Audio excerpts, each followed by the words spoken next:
I want to welcome everyone to today's question and answer discussion, little talk. I don't even know what to call it exactly, but welcome to the exhibit and to our conversation.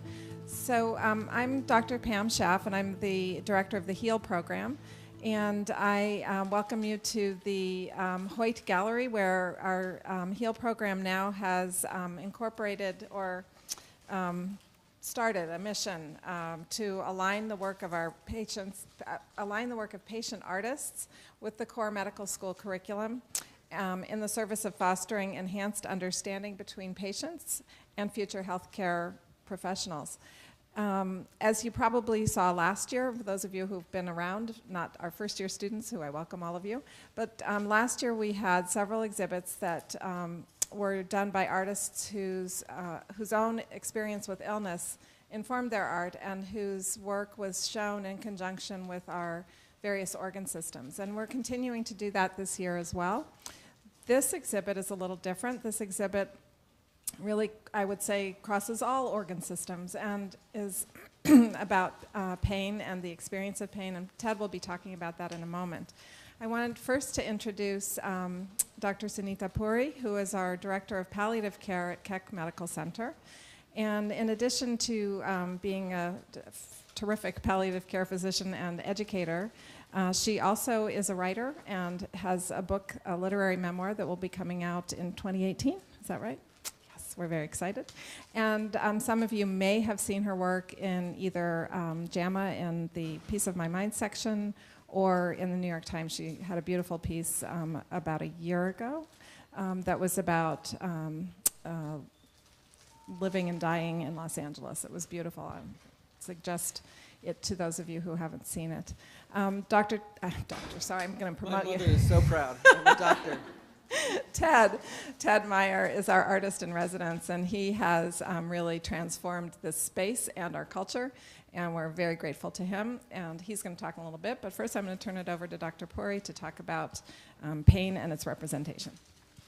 Thank you.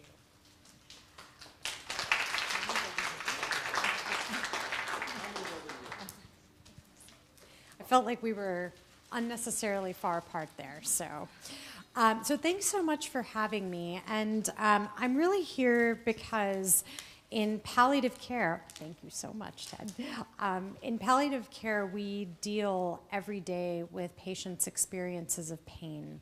And what I'd like to kind of offer in our, before we get into a more detailed discussion of the art, is the way that medicine has kind of lost its way with assessing and recognizing and treating pain. In palliative care, we generally see patients who are living with an advanced disease that at some point is likely to take their life. But I think that the framework we use to understand pain is something that I hope more fields in medicine will start to adopt earlier on in a patient's life, so that we are not waiting until they are living with a very serious illness to think about the many ways that people experience pain.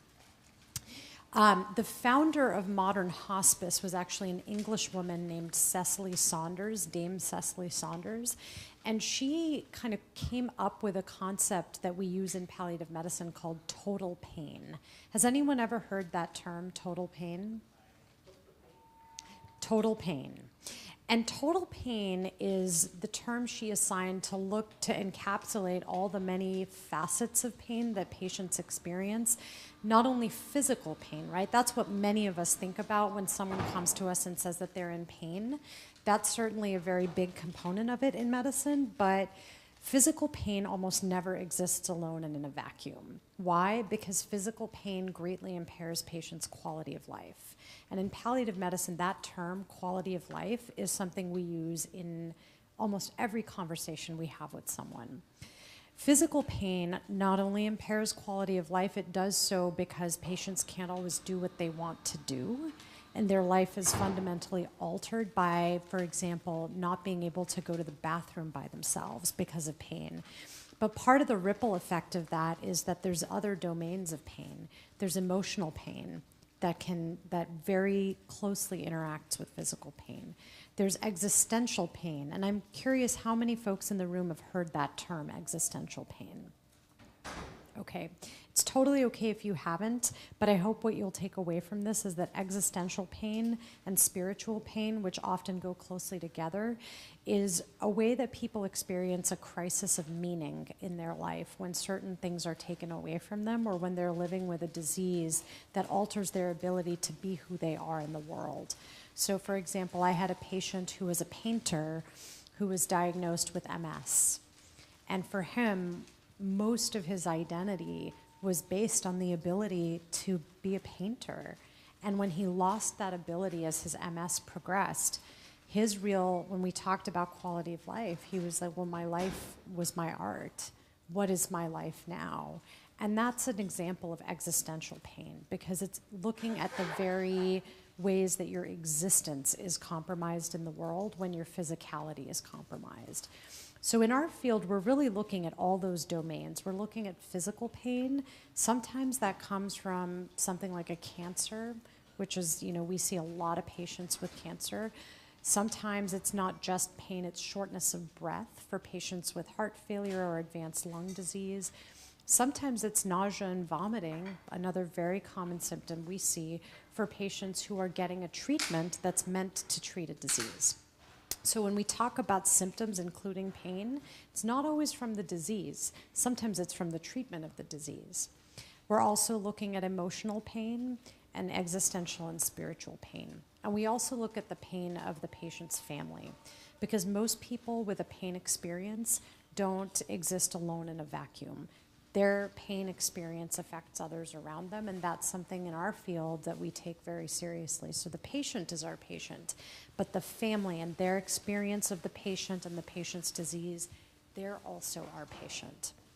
So when I'm looking at someone who's got pain, I'm really looking at the totality of their pain experience. And when I'm asking them how I can help them with their pain, I'm also asking what the pain prevents them from doing, which is not something that we generally ask patients. We ask about pain, we pull out a pain scale, or we ask them on a scale of 1 to 10, how would you rate your pain today?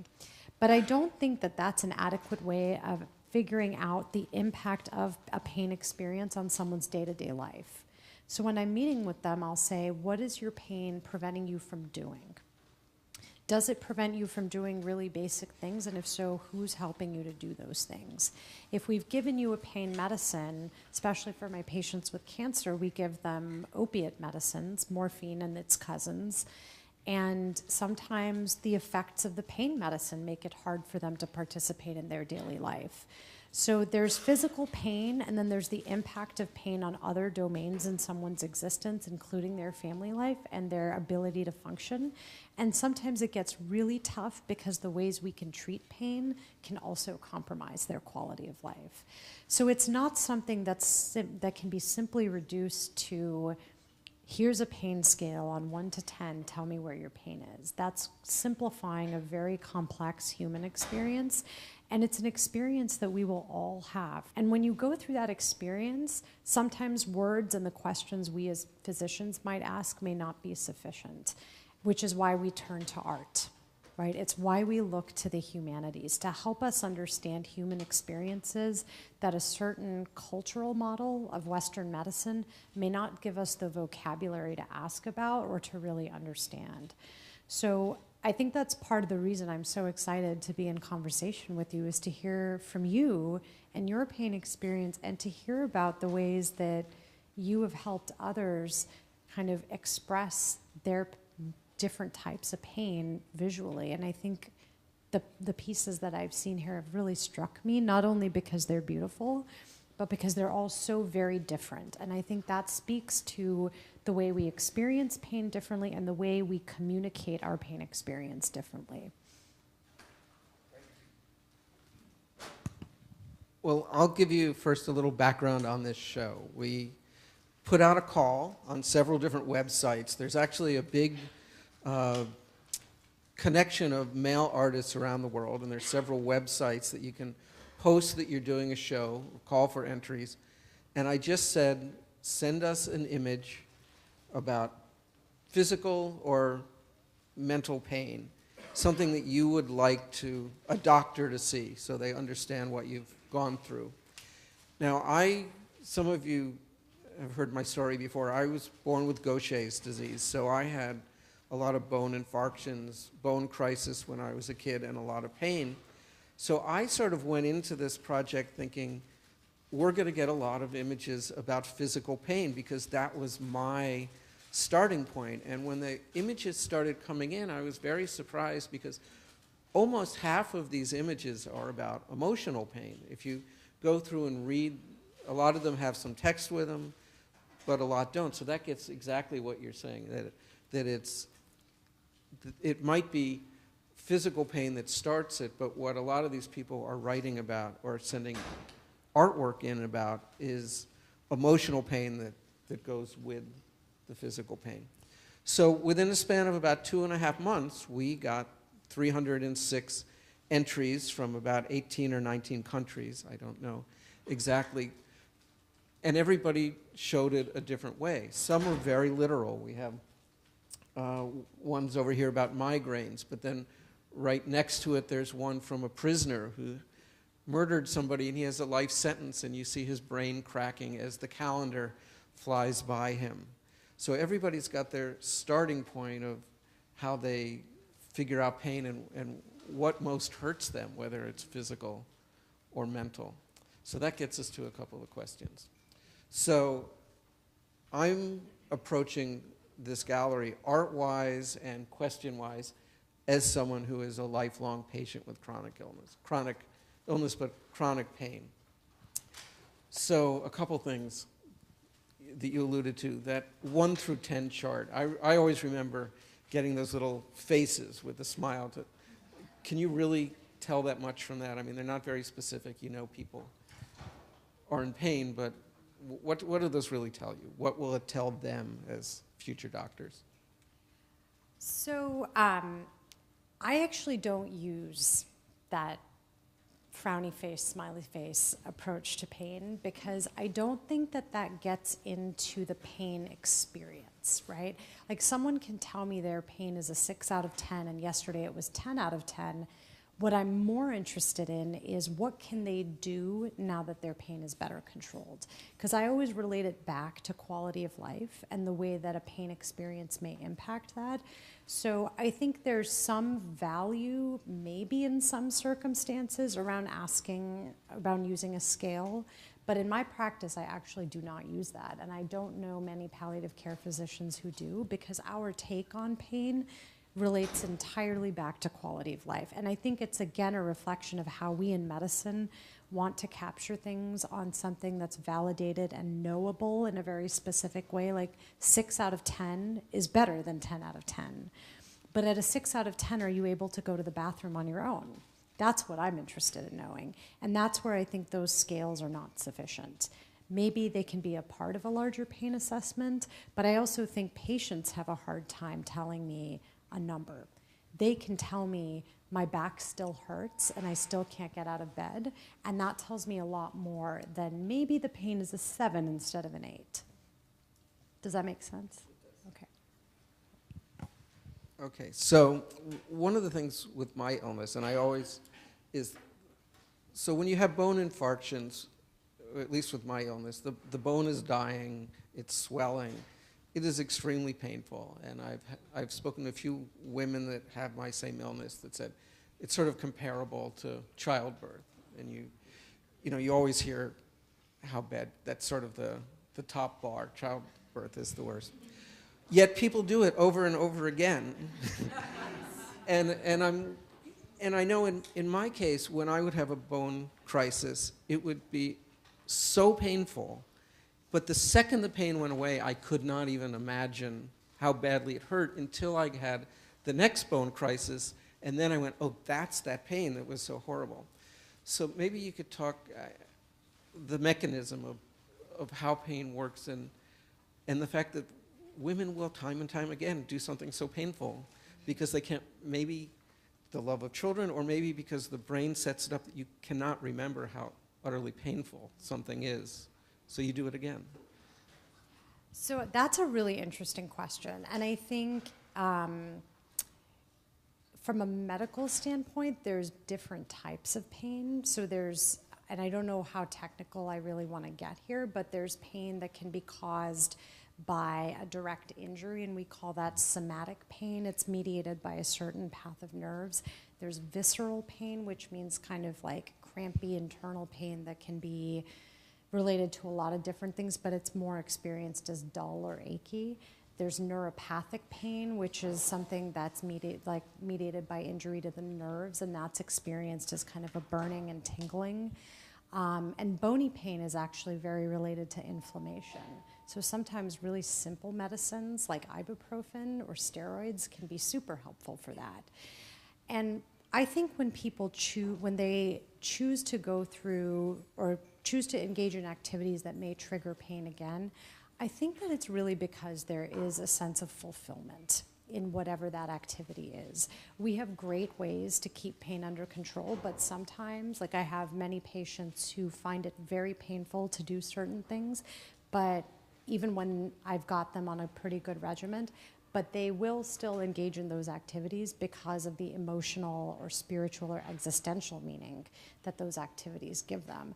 I do think when people are doing something that means a lot to them, even when there is pain involved, we have some way emotionally to push through the pain. And that's kind of a complex set of mechanisms, but I know that they exist, and I think that's probably why women go through childbirth again and again and again. Not having been through it myself, but knowing many people who've gone through it multiple times, that there's something in the pain and about the experience that pain is a part of that is bigger than the pain itself, if that makes sense. So I'm curious more in the idea that the brain can't remember how bad it is. Mm-hmm. You know, like there's a defense mechanism, or at least seems to me in my case, that I can sit here and think, I had severe pain as a kid, but unless I have another bone crisis, my brain can't remember that pain as severe as it was. I think that's a survival mechanism, because if people remembered the intensity of their pain, and some people do, so I think there's a lot of individual variation around that, but I've had patients come in with a really severe cancer pain crisis, and we get them better, and some really fear it, like it lives in them, the fear of that happening again. Others are able to put it behind them, and when the next time comes around, it's as if they've never experienced it before. So I think there's a lot of individual variance in terms of how people cope with it and how they push through it, if that makes sense. Now, I remember, and again, sorry to keep bringing this back to me, but that's where I'm starting from. So I had such severe pain as a kid that I could go to the dentist without anesthesia or something. That was low amount of pain. But now I would never do that because I haven't had a bone crisis in 40 years. So is pain something that you can build up a tolerance to? Can your brain shut it down? You know, like now I would never do something like that. I think that, yeah, there are mechanisms by which that does happen. Yeah. Okay. Yeah, it's very individual though, right? And I think it's not just something about biology and neuroscience, it's something that has to do with the emotional coping around it as well. Okay, so last question for all these guys that are studying, and they're going to have patients that are going to come in that might look fine to them, yet the patient will say, I've got this debilitating pain, but it's not like a wound, you can't see it. So how do they keep their compassion? How do they keep that when dealing with the patient and try to have this empathy for patients that they can't really see the pain and deal with it and be good doctors? So I think that's a very important question, especially now, because we're kind of in the midst of a lot of coverage on the opiate crisis, and doctors are having more hesitation in prescribing medications that maybe 10 years ago were given out perhaps a little too freely. But I think remembering that pain is kind of a vital sign that we can't measure numerically, but we can have the skills to ask about how pain impacts someone's quality of life. And even though someone, and I see this every day, where someone might not look like they're struggling in a way I would imagine them that struggling would look like, they still are struggling, and it's our job to listen to them and understand how much of that is physical, how much of it is emotional, and knowing that those two almost always interplay.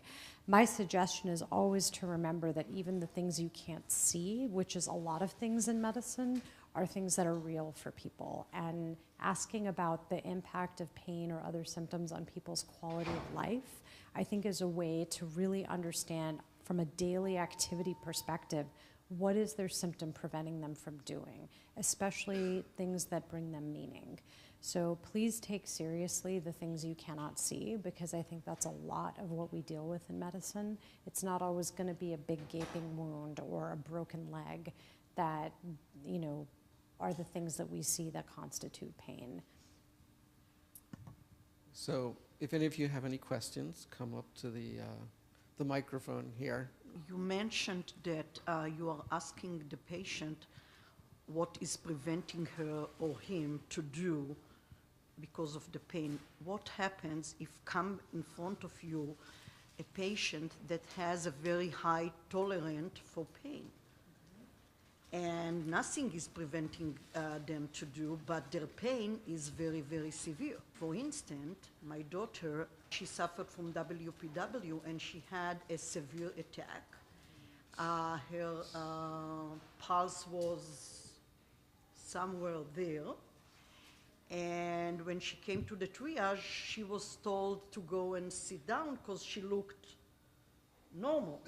Now, her brother is a doctor, and he came after her. He came to the window, and he said, that one has high. Immediately, she was pulled in, because when you looked at her, she didn't look with pain, even though she had severe pain. Now, when her doctor saw the chart, then he asked her, you want to tell me that you walked and talked in that situation? So she was able to walk and talk, because if you ask about the pain, in that kind of pain, people usually are already comatose or fainted or something like that. She was able to walk and talk. So sometimes it's not an indicator. Certainly not, and I appreciate you sharing her story. What I was trying to say is that we do ask about the ways that pain impairs quality of life, but sometimes it doesn't, right? Sometimes people really push through it, but you should still ask them about their pain experience and treat it. So yeah, I'm glad she's okay.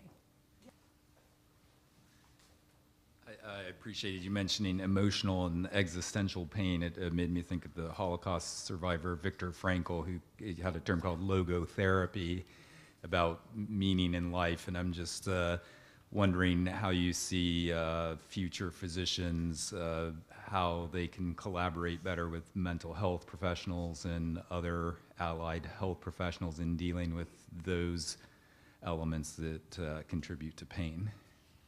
I think every good chronic pain team needs a pain psychologist. I think that's actually standard of care. So anybody coming in for a chronic pain evaluation, which is different than a palliative care evaluation, just to be clear about that, chronic pain patients are patients who are expected to have a longer time to live than the patients that we generally see. But on any chronic pain team, they definitely have to have a psychologist. And I think that's really important, because emotional pain is a really big part of physical pain experience, and emotional pain, even on its own, even if someone doesn't have physical pain, is something I don't think we treat well at all in our country. And I could go on about our lack of mental health resources and the ways that the need for that is still very stigmatized. But to keep it to discussions of pain, I think it's an integral part of teams. And teams that don't have a pain psychologist, chronic pain teams, almost always make a referral if they don't have someone on staff. I know our team at Keck does have, I think, 2 pain psychologists, and I think that's integral. I also think social workers for support and for therapy are really important. Sometimes we manage emotional pain with medications, and I don't think that's sufficient. I think that people actually need to be able to talk through their experience and not just be handed a pill. What's difficult is that we don't have the resources as a country to meet all of those needs, and I really hope that that will change in the future. My brother is a psychiatrist, so he sees it all the time, and he knows how stretched thin they are. And he also complains endlessly about how we don't have those resources, but I think they're really important and essential, absolutely essential. The other thing I will say is around existential and spiritual pain, that the use of chaplains and folks from different people who have a strong faith background can sometimes find ways of coping that are spiritual. And so I think especially when patients are in the hospital, making sure to refer to chaplaincy if some of what they're experiencing are questions like, why would God do this to me? What meaning does my life have if I've lost certain abilities because of my pain? I think looking to chaplaincy is hugely important, and for all the medical students in the room, I would make sure that you remember how integral they are to the care of patients and to the really comprehensive care of patients. One of the side effects of Gaucher's is there's a higher percentage of people with Parkinson's, and my brother developed Parkinson's from that. And I found that his line kept shifting of when he was, there's that point, I don't want to live past this point. But then it kept shifting, and when he was way past that point, he kept sort of moving the bar. I don't know if you have, is that a normal, Yeah. you see that a lot with people? I think, yeah, that's very common. I think that there's only a handful of patients I've seen who have said, if I cannot do this, then, I want to change the course of my treatment plan. Because I do think it's not that easy to say. Like, I could say, if I couldn't do X, Y, and Z, my life wouldn't have meaning. But that's a really complex set of things that come to bear on a decision like that. I've seen many patients who can't do certain things, whose life they believe still has tremendous meaning, because our lives are about more than just the things we can do. So I think it's not uncommon for people to keep reassessing what brings them meaning and what is too much pain for them, which is why we have not just one, but kind of an ongoing conversation with them about what matters to them most, especially in our population when we know patients are living with a life-limiting illness. But I think for anyone with a chronic debilitating illness that causes tremendous pain, that checking in about goals and quality of life should be part of our vocabulary for all physicians to be asking about. Thank you guys for talking to us today. As students were taught in our patient interviews to use the 1 to 10 scale and have that little picture chart, I was wondering if you have any examples from your practice of questions that you ask patients to better understand their pain experience. So certainly, I think there's a whole set of questions I could go through, but talking about where the pain is, the quality of the pain, all of the things you're going to be taught, but I'll continue to hammer home the question about quality of life and to ask, what are the things that your pain experience prevents you from doing? What kind of assistance do you need to do things that you wish you didn't need? I think that you really want to establish how the pain affects someone as a person, so that you're not just looking at medicines to help them, you're looking at other ways that they can be helped as well, whether it's an assistive device, whether it's physical therapy. You need to understand the way it affects them globally and not just, I have back pain, that's a 7 out of 10. So I think asking specifically, tell me the ways that your back pain affects your daily life, and getting really specific. Do you need help getting in and out of bed? Do you need someone to help dress you? Do you need help to the shower? What do you do for work? You're a bus driver. Is your back pain preventing you from taking your normal shifts? What have you done to address this? So putting the pain into the context of their life is, I think, my very, very big suggestion. Thank you. I was wondering, do you treat children and elderly as well? And if you do, are there any unique things about the history taking that you make sure to touch on for differences that they have? Yes, there is pediatric palliative care, and I think many of the questions we tend to ask are the same. Sometimes it's very difficult with young children because they're not always able to verbalize their experience, so we kind of look to the parents more, but many of the questions are very similar. And certainly for elderly patients, some of the questions I just said are really around activities of daily living, ADLs, and IADLs are independent activities of daily living, so we ask a lot about really specific things that pain compromises. Thank you. Yep. What are some good ways for us to try and relate or express empathy towards people who are feeling pain? Just because as students, I'm either torn between saying something kind of disingenuous like, I'm sorry, or I can't imagine what you're going through. Or I've seen, a lot of students will say, oh, I know what that's like because I blah, blah, blah, and you start talking about yourself.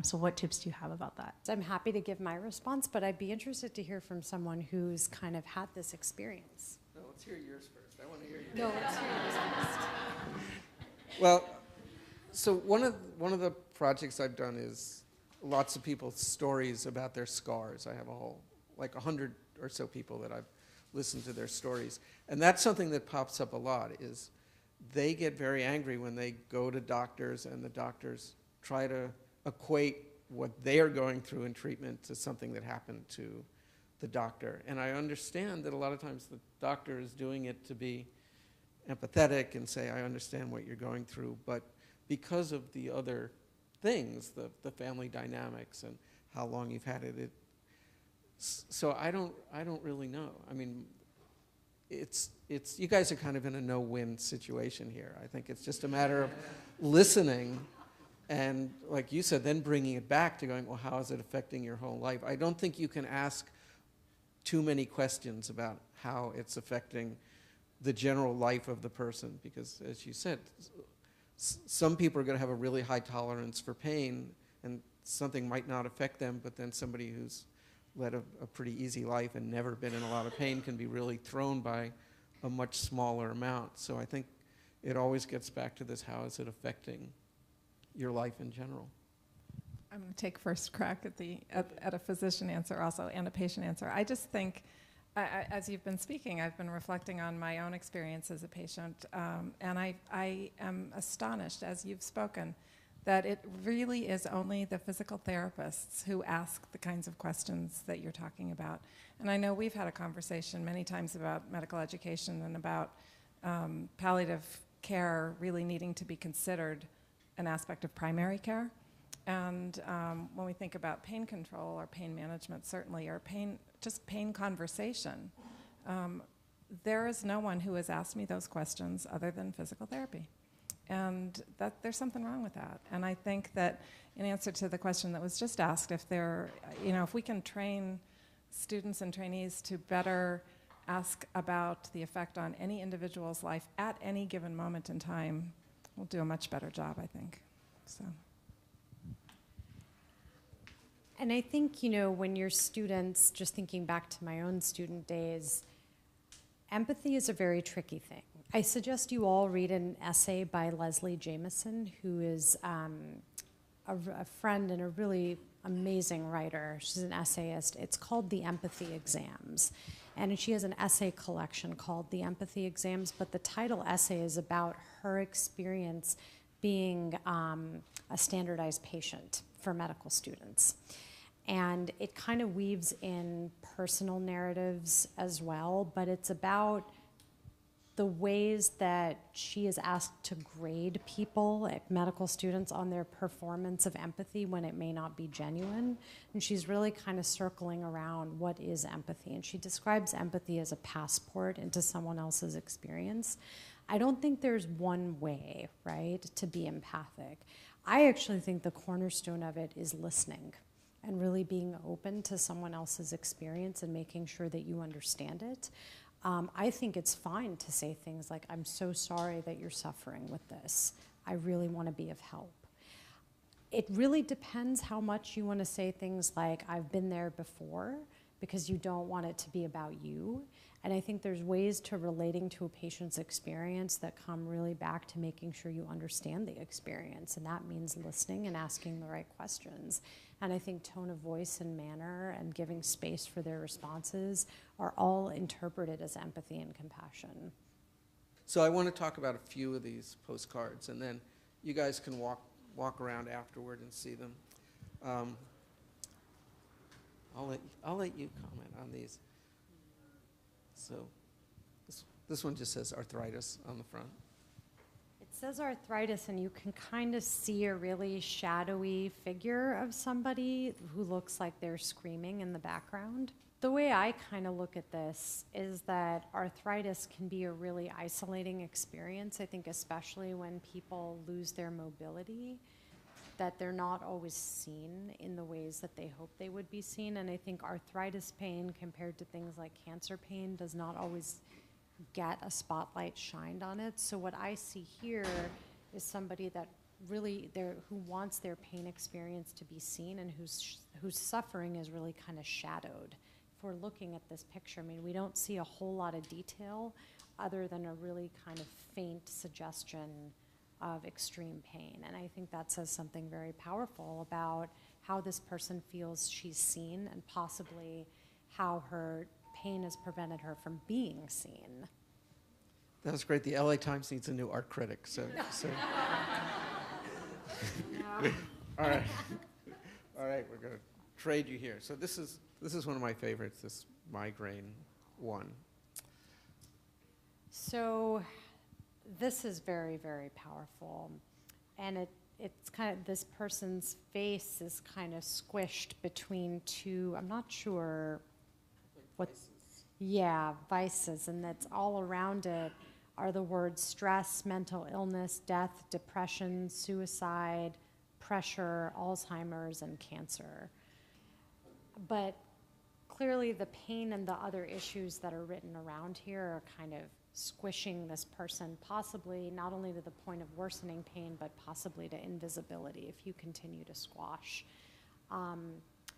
And I think it kind of illustrates also that pain is not just physical, because some of the things on here like depression, mental illness, stress, pressure, death, these are not things that are necessarily physical experiences alone, but they're things that could be compounding another illness. So it's a very powerful image. What's interesting, that I know this woman's work, she does a lot of portraiture, and it's always very happy. And when this one got mailed in, and I saw the style it was painted, and I was really surprised that, and I haven't talked to her saying whether this is a general image or specifically about her yet. So when I find out, I will let you all know. So we talked about this one a little earlier. Here, I'll let you hold it up. So this one seems all cheery and happy, but it's about someone having celiac disease. My eyes went right to this because there were donuts on it, so I asked about this one. I haven't had a donut in a long time, but anyway. So this I thought was so interesting because you need a little bit of context to understand it, but also because you can kind of impose whatever your experience might be onto this. I know Dr. Schaff had mentioned that maybe the pain of not being able to eat these, or I forget what exactly you said. Yeah, so donuts are just awesome, and I want them, but I won't let myself eat them. So I was thinking, this is somebody who thinks, I just really want that. So I mean, in a way, it's somebody who can't eat them. I just won't allow myself to eat them. Precisely because if we didn't have pain in here, it's a really cheery, happy, Homer Simpson-y image. It's especially strong because it really makes you stop and think, what is this person trying to communicate? And the fact that they have celiac disease, I think it's not specific to donuts, but it's, donuts are an everyday thing that you see at nurses' stations. People bring them to meetings, and people show up because there are donuts at a meeting and so forth. So it's something that's so everyday to the rest of us, something many of us can eat without thinking, but for someone with this disease, having donuts at a meeting is a reminder of the one way they can't participate in the life that other people have access to. And so I think it is pretty emblematic of something like, I take for granted walking around here, but someone with arthritis, that's a big deal for them. And so I think everyday things that are not accessible to others, it's a part of a pain experience, which is why I think it's especially strong. Now, the last one, I don't know what to make of this last one. So there's a few artists that sent us over the span of a month several pieces. There's down here, you'll see, there's 3 that look alike. They're from a woman who lives in Michigan, and this is a guy who lives in England.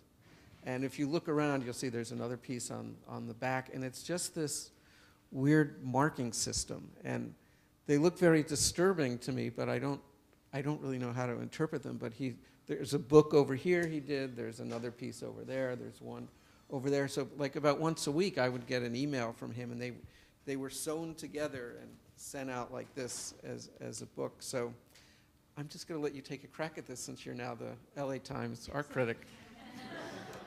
Yeah, and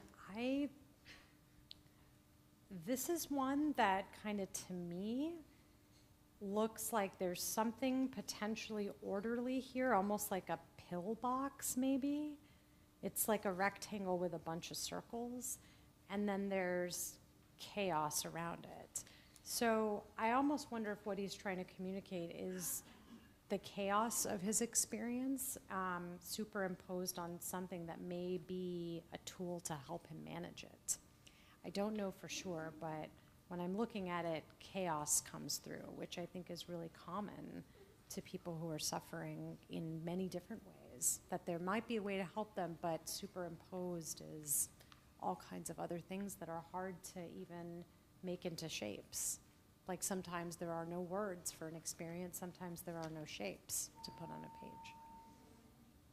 All right, do we have any last questions from any of you future doctors? How about a comment from you?